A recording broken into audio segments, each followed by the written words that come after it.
بسم اللہ الرحمن الرحیم۔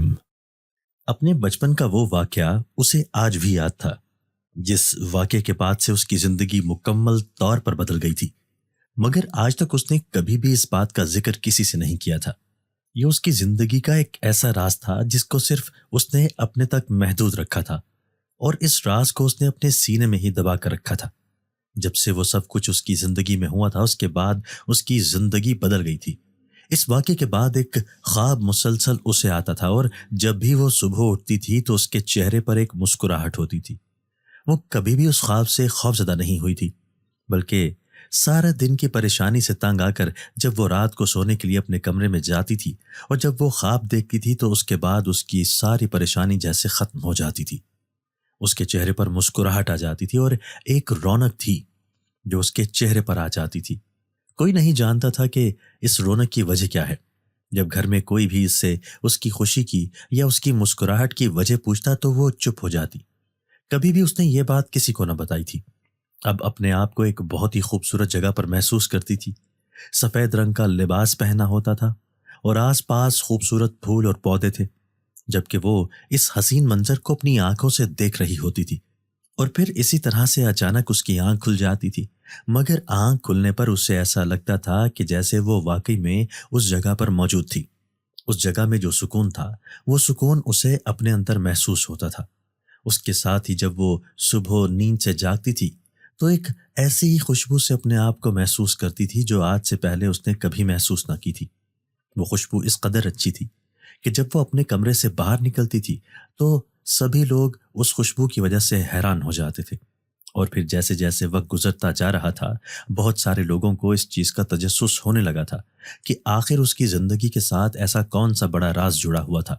اتنی مشکلات کے باوجود بھی اس کے چہرے پر کبھی بھی پریشانی نہیں دکھائی دی تھی، اور اس کے ساتھ ہی اس کی ساری مشکلیں خود بخود آسان ہو جاتی تھی۔ آخر ایسا کیا تھا؟ لیکن اس سوال کا جواب صرف اس ایک انسان کے پاس ہی تھا۔ وہی جانتی تھی کہ اس کے پاس ایسی کون سی طاقت ہے اور ایسا کون سا راز ہے جس نے اس کی مشکلات کو آسان کیا ہوا ہے۔ لیکن وہ یہ راز کسی کو بھی بتانے کے لیے تیار نہیں تھی، یہاں تک کہ وہ اپنے گھر والوں سے بھی یہ بات چھپا کر رکھتی تھی کہ سب کے پیچھے کیا کہانی تھی، جبکہ لوگوں کی نظر میں تو یہ ایک اچھی عورت بالکل بھی نہیں تھی۔ سبھی لوگ اسے ایسی نظروں سے دیکھتے تھے جیسے اس نے کوئی بہت بڑا گناہ کیا ہو، لیکن اسے لوگوں کی نظروں سے کوئی فرق نہیں پڑتا تھا۔ خود یہ بات اچھی طرح سے جانتی تھی کہ وہ کیا ہے اور کس راستے پر چل رہی ہے۔ اس میں نہ تو اسے کسی کی پرواہ تھی اور نہ ہی اسے کسی کی بات سے کوئی فرق پڑتا تھا۔ وہ جانتی تھی کہ وہ جو کچھ بھی کر رہی ہے وہ ٹھیک ہے یا غلط، اس میں اسے کسی دوسرے انسان کی رائے کی ضرورت نہیں تھی۔ خود اچھی طرح سے جانتی تھی کہ اس نے کون سا راستہ اختیار کیا ہے اور یہ راستہ اسے آخر کہاں تک لے جائے گا۔ یہ بات کوئی نہیں جانتا تھا۔ میرا نام کلثوم ہے اور میرا تعلق امرت نگر کے ایک چھوٹے سے گاؤں سے تھا۔ اس چھوٹے سے گاؤں میں میں اپنی ماں اور ابا کے ساتھ زندگی گزار رہی تھی۔ بہن بھائیوں میں چھوٹا بھائی تھا، ہم دو ہی بہن بھائی تھے۔ زیادہ بڑا خاندان نہ تھا، لیکن پھر بھی گھر کے حالات بہت برے تھے۔ ہم لوگ بہت مشکل سے اپنا گزارا کرتے تھے، کیونکہ اس کے پیچھے بہت بڑی وجہ تھی، اور وجہ یہ تھی کہ میرے ابا بے روزگار تھے۔ وہ کوئی کام نہیں کرتے تھے، بلکہ سچ تو یہ تھا کہ وہ کوئی کام کرنا ہی نہیں چاہتے تھے۔ میرے ابا جو تھوڑا بہت کام کرتے تھے وہ سارے پیسے وہ اپنے نشے پر لگا دیتے، اور گھر میں وہ 1 روپیہ نہ دیتے۔ میری ماں آس پاس کے لوگوں کے گھروں میں کام کرتی تھی، اور گاؤں کے جو بڑے بڑے گھر تھے وہاں پر کام کرتی تھی، وہیں سے ہمارا گزارا ہوتا تھا، جبکہ میرے ابا میری اماں سے بھی پیسے چھین لیتے تھے۔ یہ سب کچھ پہلے ایسا بالکل نہیں تھا۔ جب میری اماں کی شادی ہوئی تھی تو اس وقت حالات کچھ اور ہی تھے۔ میری اماں نے اپنی مرضی سے ابا سے شادی کی تھی۔ میری اماں ابا سے محبت کرتی تھی۔ اماں شہر کی رہنے والی تھی، جبکہ میرے ابا ایک چھوٹے سے گاؤں کے رہنے والے عام سے انسان تھے۔ میری اماں کا تعلق ایک بڑے اور اونچے گھر سے تھا، اور ایک مرتبہ شہر میں ہی ان کی ملاقات ابا سے ہوئی تھی۔ پہلی مرتبہ ہی جب انہوں نے ابا کو کسی شادی پر دیکھا تھا تو وہیں پر وہ ان پر دل ہار بیٹھی تھی۔ میرے ابا نے بھی جب میری اماں کو دیکھا تو انہیں بھی اماں اچھی لگی تھی۔ اس طرح ان دونوں کو ایک دوسرے سے محبت ہو گئی تھی۔ اماں کے گھر والے تو ان کی شادی ابا سے کرنے کے لیے تیار نہ تھے، کیونکہ دونوں گھرانوں میں اچھا خاصا فرق تھا، اور یہ فرق حیثیت کا تھا۔ جہاں اماں کے گھر والے امیر لوگ تھے، وہیں ابا کے گھر والوں کے پاس کچھ نہ تھا۔ لیکن اماں نے بھی اپنی زندگی کا فیصلہ کر لیا تھا اور وہ اس فیصلے سے پیچھے ہٹنے کے لیے بالکل بھی تیار نہ تھی۔ انہوں نے ابا سے شادی کرنے کا فیصلہ کر لیا تھا اور وہ اپنی محبت سے مکرنے والوں میں سے تو بالکل نہ تھی اور نہ ہی انہیں چھوڑ سکتی تھی۔ اماں کے گھر والوں نے انہیں بہت سمجھایا، روکنے کی بھی کوشش کی، لیکن اماں نے ابا کی خاطر سب گھر والوں کو چھوڑ دیا تھا اور ابا سے شادی کر کے اس گاؤں میں آ کر رہنے لگی تھی۔ میرے ابا شروع میں تو ان سے بہت محبت کرتے تھے اور ان کی ہر خواہش کا بہت خیال رکھتے تھے، لیکن گزرتے وقت نے حالات بہت بدل دیے تھے۔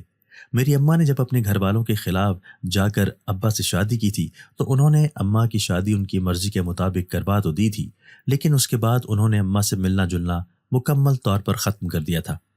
ان کے ماں باپ جب تک زندہ تھے تو پھر بھی کبھی کبھار ملنے آ جاتے تھے، لیکن پھر نانا نانی کے انتقال کے بعد اماں کے بھائیوں نے تو مکمل طور پر گاؤں آنا چھوڑ دیا تھا اور اماں سے ملنا جلنا ختم کر دیا تھا، اور یہاں پر بھی حالات کچھ اچھے نہ تھے۔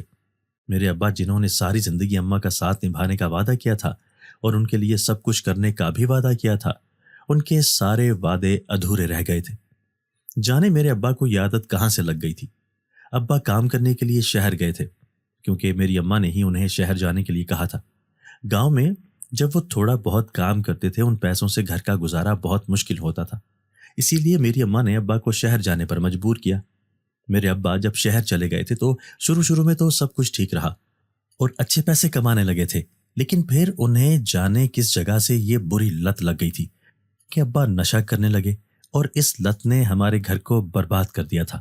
ابا نے اپنے سارے کام چھوڑ دیے تھے، گاؤں آ کر دوبارہ سے وہی چھوٹا موٹا کام کرنے لگے تھے، گھر کے برتن تک وہ بیچنے لگے تھے، اور یہاں تک کہ اب تو گھر میں ضرورت کی چیزوں کے علاوہ کچھ نہ تھا، سب کچھ ابا بیچ چکے تھے، صرف اور صرف اپنی عادت کو پورا کرنے کے لیے۔ اور اماں وہ تو ہر وقت اپنا سر پیٹتی رہتی تھی کہ اس انسان کی محبت میں انہوں نے اپنا گھر چھوڑا تھا۔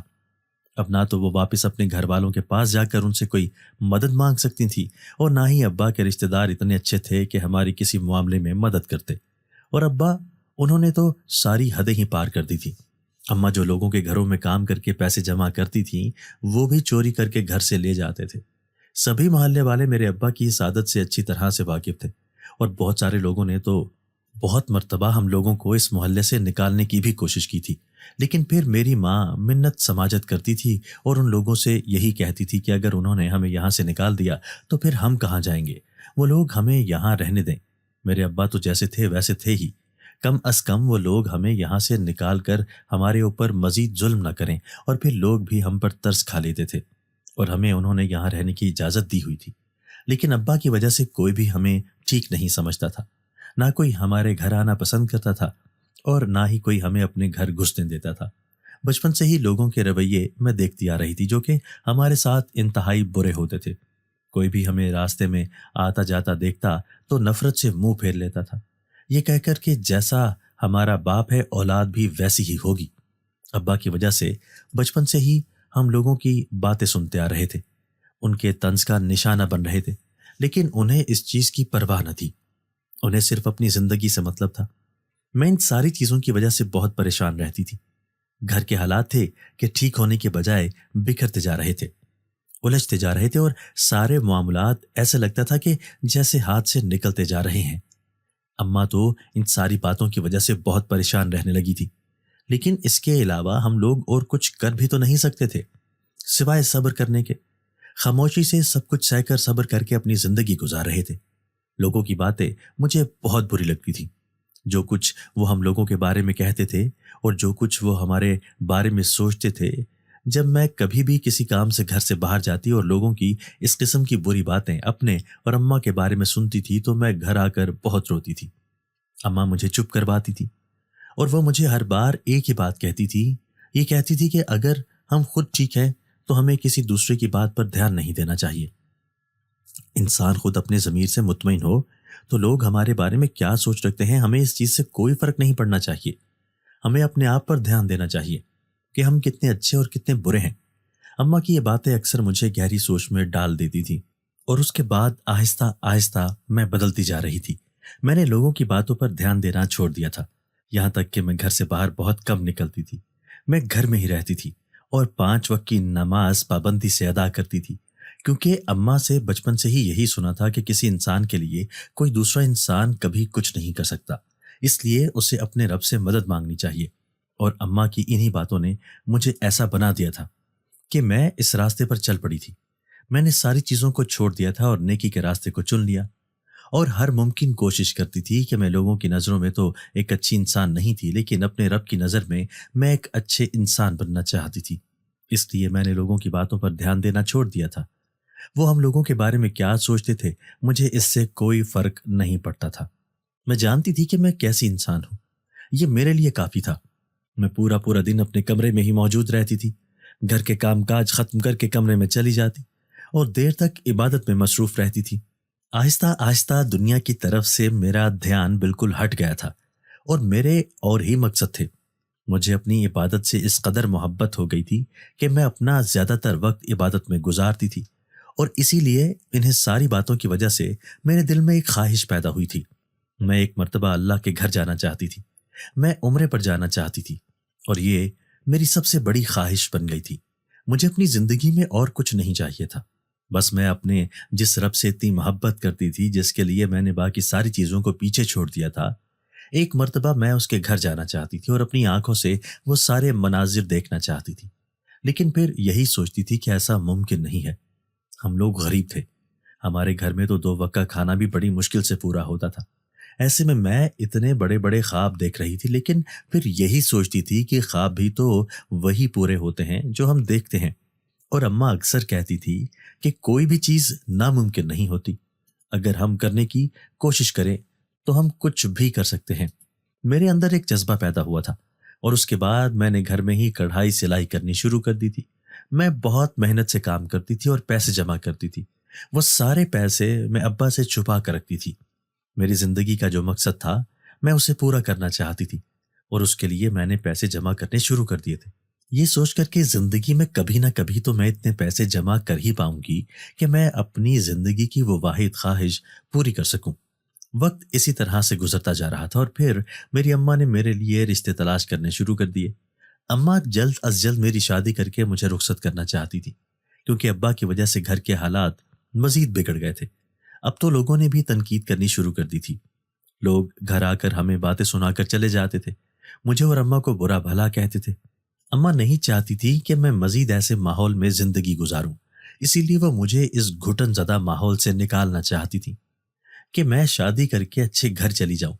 مجھے بھی ان کے کسی فیصلے پر کوئی اعتراض نہ تھا، اور پھر جو کوئی بھی ہمارے گھر رشتہ لے کر آتا تھا، ہمارے بارے میں جو لوگ باتیں کرتے تھے، ان باتوں کو سن کر کوئی بھی ہمارے گھر میں رشتہ کرنے کے لیے تیار نہیں ہوتا تھا۔ اماں اس بات سے بہت پریشان رہنے لگی تھی، اور پھر بڑی مشکلوں سے ایک رشتہ آیا تھا۔ وہ لوگ اتنے امیر نہ تھے، ہماری ہی طرح عام سے اور غریب گھر سے تعلق رکھنے والے لوگ تھے۔ اماں نے انہیں ساری حقیقت بتا دی تھی، انہیں اس بات پر کوئی اعتراض نہیں تھا۔ وہ ہمارے ساتھ جو رشتہ جوڑنے کے لیے تیار تھے، اماں تو اسی بات پر خوش ہو گئی تھی کہ میرا رشتہ طے ہو گیا ہے۔ انہوں نے فوراً سے رشتہ طے کر دیا تھا اور مجھ سے یہی کہا تھا کہ اگر میرے نصیب میں کچھ ہوگا وہ مجھے مل جائے گا۔ وہ لوگ ہماری ہی طرح غریب تھے، لیکن اماں اس لیے راضی ہو گئی تھی۔ اماں کی خوشی کے لیے میں نے بھی اس رشتے کے لیے ہاں کر دی تھی۔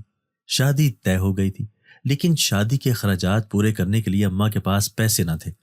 میں نے جو پیسے اتنا عرصہ لگا کر جمع کیے تھے، جس سے میں اپنی خواہش پوری کرنا چاہتی تھی، اماں کی مشکل آسان کرنے کے لیے وہ سارے پیسے میں نے ان کے حوالے کر دیے تھے۔ انہوں نے مجھے یہ کہا کہ اگر میرے نصیب میں یہ ہوا تو اللہ تعالیٰ کوئی نہ کوئی وسیلہ بنا دے گا۔ فی الحال انہیں پیسوں کی ضرورت ہے، اسی لیے ان کی مشکل آسان کرنے کے لیے اتنے سالوں میں جو میں نے پیسے جمع کیے تھے وہ سب میں نے اٹھا کر انہیں دے دیے۔ وہ خود اپنی خواہش کو اپنے دل میں لے کر بیٹھ گئی تھی۔ ایک دن اسی طرح اماں نے مجھ سے کہا کہ حویلی میں کوئی شادی ہے اور حویلی میں کافی کام تھا، اس لیے اماں نے مجھے اپنے ساتھ چلنے کا کہا۔ ویسے تو وہ مجھے کبھی بھی حویلی میں کام کرنے کے لیے اپنے ساتھ لے کر نہیں گئی تھی۔ وہ جانتی تھی کہ میں بلا ضرورت گھر سے باہر نہیں نکلتی۔ جب سے میں نے ہوش سنبھالا تھا اور میں نے 5 وقت کی نماز کی پابندی کرنی شروع کر دی تھی، میں نے پردہ کرنا بھی شروع کر دیا تھا، اور میں بنا ضرورت گھر سے باہر نہیں نکلتی تھی۔ مگر اماں کی آسانی کے لیے میں ان کے ساتھ چلی گئی تھی۔ اماں نے کچھ یہ بھی سوچا تھا کہ مالک اگر ان کے کام سے خوش ہو جائیں گے تو اماں ان سے کچھ پیسے مانگ لیں گی تاکہ میری شادی کے اخراجات میں کام آ سکیں۔ میں اماں کے ساتھ حویلی چلی گئی تھی۔ سارے دن کام ان کے ساتھ نپٹائے تھے جب اچانک سے ہی حویلی کے پیچھے والے حصے میں میری نظر گئی۔ وہ جگہ بہت ہی خوبصورت نظر آ رہی تھی۔ میں بس اسے دیکھنے کے لیے خاموشی سے اس طرف چلی جا رہی تھی جب اچانک سے مجھے خیال آیا کہ میں یہ کس طرف آ گئی ہوں۔ وہاں تو اماں میرا انتظار کر رہی ہوگی، اس لیے میں فوراً واپس پلٹنے کے لیے مڑی ہی تھی کہ مجھے اپنے پیچھے سے کسی کی آواز سنائی دی۔ جب میں نے پیچھے پلٹ کر دیکھا تو ایک بوڑھی عورت چھڑی کے سہارے سے بڑی مشکل سے چل رہی تھی۔ شاید وہ اوپر چڑھنے کی کوشش کر رہی تھی لیکن وہ اوپر جا نہیں پا رہی تھی۔ جب میری نظر اس پر گئی تو میں فوراً سے بھاگ کر اس کے پاس گئی۔ میں نے مدد کے لیے اپنا ہاتھ آگے کیا تھا۔ جب اس بوڑھی عورت نے نظر اٹھا کر میری طرف دیکھا، اس کی آنکھیں باقی لوگوں سے بہت الگ تھیں، لیکن میں نے فوراً ہی اپنا ہاتھ آگے کیا۔ اس نے بھی خاموشی سے میرا ہاتھ تھاما تھا اور سیڑھیاں چڑھنے لگی تھی۔ 2 سیڑھیاں چڑھ کر ہی آگے بڑا سا صحن تھا اور صحن میں ایک بڑا سا تخت بنا ہوا تھا۔ اس بوڑھی عورت نے مجھے اشارے سے وہیں بٹھا دینے کا کہا۔ میں نے اسے بٹھا دیا تو تھوڑی دیر بعد وہ وہاں پر بیٹھی تھی اور دوبارہ سے اس نے اٹھنے کی کوشش کی۔ جب میں نے آگے بڑھ کر اس سے پوچھا کہ انہیں کہاں جانا ہے تو انہوں نے کہا کہ انہیں نماز ادا کرنی ہے، اس لیے وضو کرنے کے لیے جا رہی تھی، لیکن اب ٹانگوں میں شاید پہلے جیسی طاقت نہیں رہی، اس لیے انہیں چلنے میں مشکل پیش آتی ہے۔ میں نے فوراً انہیں بیٹھنے کا اشارہ کیا۔ میں نے کہا کہ انہیں کہیں جانے کی ضرورت نہیں ہے، میں یہیں پر ان کے لیے پانی لے آتی ہوں۔ میں فوراً سے گئی تھی اور ان کے وضو کے لیے پانی لے آئی تھی۔ میں نے انہیں وضو کروایا تھا جبکہ وہ میرے سر پر ہاتھ رکھ کر مجھے ڈھیروں دعائیں دینے لگی کہ میری ہر خواہش پوری ہو۔ میں نے ان کی مدد کی ہے۔ اس سے پہلے کہ میں ان سے مزید کچھ پوچھتی کہ وہ حویلی کے اس حصے میں اکیلی کیا کر رہی تھی یا پھر کوئی اور ان کے ساتھ کیوں نہیں تھا، میں بہت ساری باتیں ان سے پوچھنا چاہتی تھی، لیکن اچانک ہی مجھے اماں کا خیال آیا تھا۔ جانے مجھے یہاں آئے کتنا وقت ہو گیا تھا، اماں تو مجھے ڈھونڈ رہی ہوں گی۔ یہ خیال آتے ہی میں نے فوراً سے ان سے اجازت لی اور میں حویلی میں واپس آ گئی۔ اماں مجھے واقعی میں ہی تلاش کر رہی تھی اور وہ کافی پریشان لگ رہی تھی۔ اماں نے مجھ سے پوچھا بھی لیکن میں نے یہ ساری کہانی نہ بتائی اور یہی کہا کہ میں یہیں کہیں کسی کام میں لگی ہوئی تھی، کام ختم ہو گیا تھا، اسی لیے اماں نے مجھے گھر چلنے کا کہا اور میں اماں کے ساتھ گھر واپس آ گئی تھی۔ اس کے بعد سے میرا وہاں جانا نہیں ہوا تھا، لیکن اس دن کے بعد سے ہر روز سے رات کو جب بھی میں سونے کے لیے جاتی تھی تو میں ایک بہت ہی خوبصورت خواب دیکھتی تھی۔ میں اپنے خواب میں دیکھتی تھی کہ میں ایک بہت ہی حسین جگہ پر موجود ہوں، آس پاس بہت ہی خوبصورت منظر ہیں، پھول ہیں۔ ایسا منظر آج سے پہلے میں نے حقیقت میں بھی کبھی نہیں دیکھا تھا۔ میں اپنے آپ کو وہاں پر بہت ہی پرسکون محسوس کرتی تھی اور جیسے ہی میری صبح آنکھ کھلتی تھی تو میں محسوس کرتی تھی کہ میرے آس پاس سے، میرے اپنے اندر سے مجھے بہت ہی اچھی خوشبو آتی تھی اور مجھے ایسا لگتا تھا کہ جیسے میں واقعی میں اس جگہ سے ہو کر آئی ہوں۔ وہ خواب مجھے صرف خواب نہیں لگتا تھا، مجھے بالکل ایسے لگتا تھا کہ جیسے میں حقیقت میں اس جگہ موجود ہوتی تھی۔ گھر میں بہت سارے مسئلے مسائل چل رہے تھے۔ میرے ابا اماں سے اس بات پر جھگڑا کرتے تھے کہ انہوں نے میری شادی پر جو اتنا کچھ خرچ کرنا ہے، وہ جو میری شادی پر خرچ کریں گی، سادگی سے میرا نکاح کر کے مجھے رخصت کر دیں اور وہی پیسے وہ انہیں دے دیں۔ میرے ابا اماں سے وہ پیسے چھیننا چاہتے تھے لیکن اماں وہ پیسے انہیں دینے کے لیے تیار نہیں تھی، کیونکہ انہوں نے یہ مجھ سے کہہ کر لیے تھے کہ وہ یہ سارے پیسے میری شادی پر خرچ کریں گے۔ انہی ساری باتوں کی وجہ سے گھر میں بہت سارے مسئلے مسائل چل رہے تھے اور میں بہت پریشان بھی ہوتی تھی، لیکن جیسے ہی میں اپنے کمرے میں سونے کے لیے جاتی تھی اور میں یہ خواب دیکھتی تھی تو میں پرسکون ہو جاتی تھی۔ اس جگہ میں اتنا سکون تھا جتنا مجھے آج سے پہلے کبھی کہیں نہیں ملا تھا اور میں ساری باتیں بھول جاتی تھی۔ جب میں صبح اٹھ جاتی تھی تو میرے چہرے پر ایک خوشگوار سی مسکراہٹ ہوتی تھی۔ سبھی لوگ مجھ سے اس کی وجہ پوچھتے تھے لیکن میں نے کبھی بھی کسی کو اس کی وجہ نہ بتائی تھی۔ ایسا نہیں تھا کہ میں سب لوگوں سے یہ بات چھپا رہی تھی، میں ویسے ہی اپنا خواب کسی کے سامنے بیان نہیں کرنا چاہتی تھی، اسی لیے میں نے یہ راز کسی کو نہیں بتایا تھا کہ میری اس قدر پرسکون لہجے کے پیچھے کیا وجہ تھی۔ وقت اسی طرح سے گزر رہا تھا اور شادی کی تاریخ طے ہو گئی تھی اور پھر تھوڑے ہی دنوں میں رخصت ہو کر اپنے سسرال آ گئی تھی۔ میرے سسرال والے بھی ہماری ہی طرح غریب لوگ تھے۔ میرا شوہر شہر میں ملازمت کرتا تھا۔ شادی کے کچھ ہی عرصے بعد وہ شہر چلا گیا تھا اور ہر مہینے پیسے بھیج دیتا تھا۔ گھر میں اس کی 2 بہنیں تھیں جن کی ابھی شادی نہیں ہوئی تھی اور ان دونوں کی ذمہ داری میرے شوہر پر تھی کیونکہ میرا سسر بیمار تھا اور بستر پر پڑا ہوا تھا۔ سسرال جا کر پھر میں صبر کر کے زندگی گزار رہی تھی۔ اور اپنے گھر کے حالات بہتر ہونے کی دعا کرتی تھی۔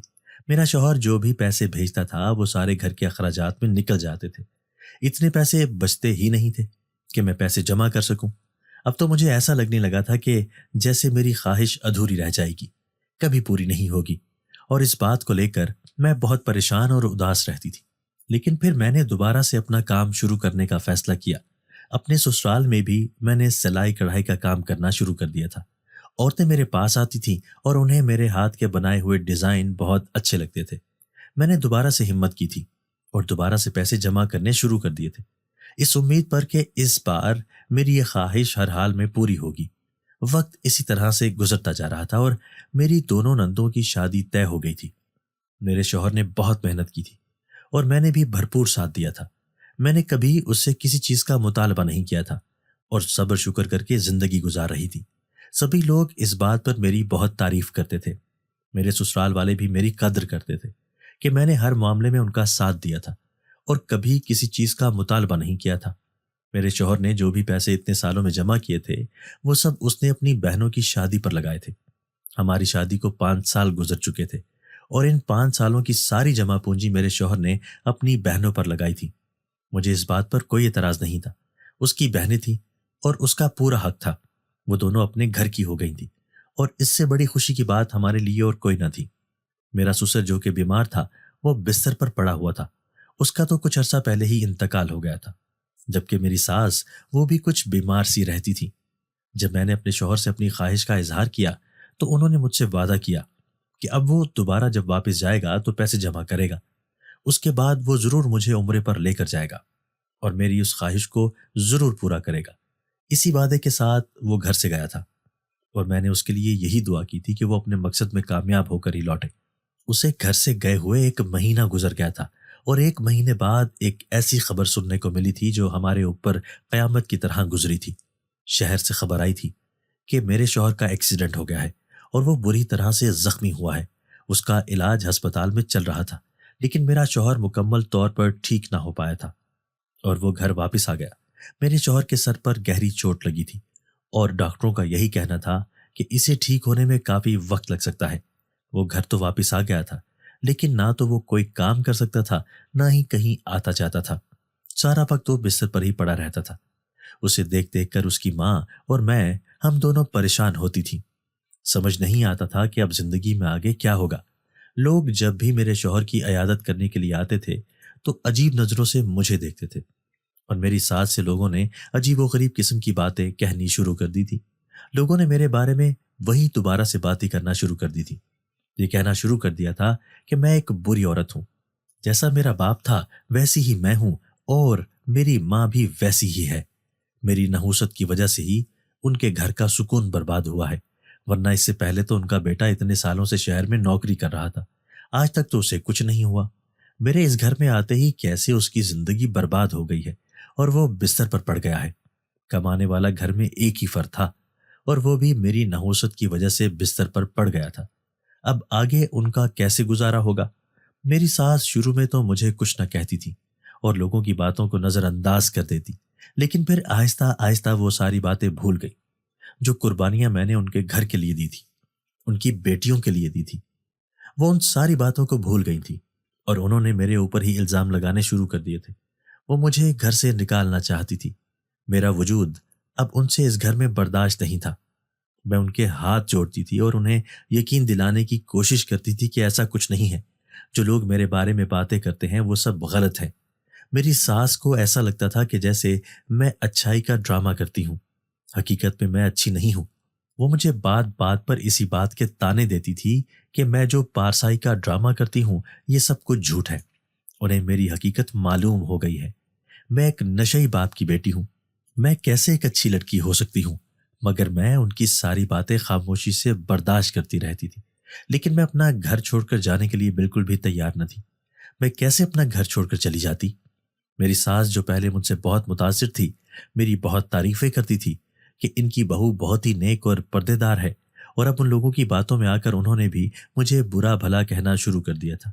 ہر وقت اٹھتے بیٹھتے وہ مجھے طعنے دیتی رہتی تھی اور میں ان کی ساری باتیں خاموشی سے سنتی رہتی، مگر گھر کے سارے کام بھی کرتی تھی اور ان کے ساتھ ان کی باتیں بھی برداشت کرتی تھی۔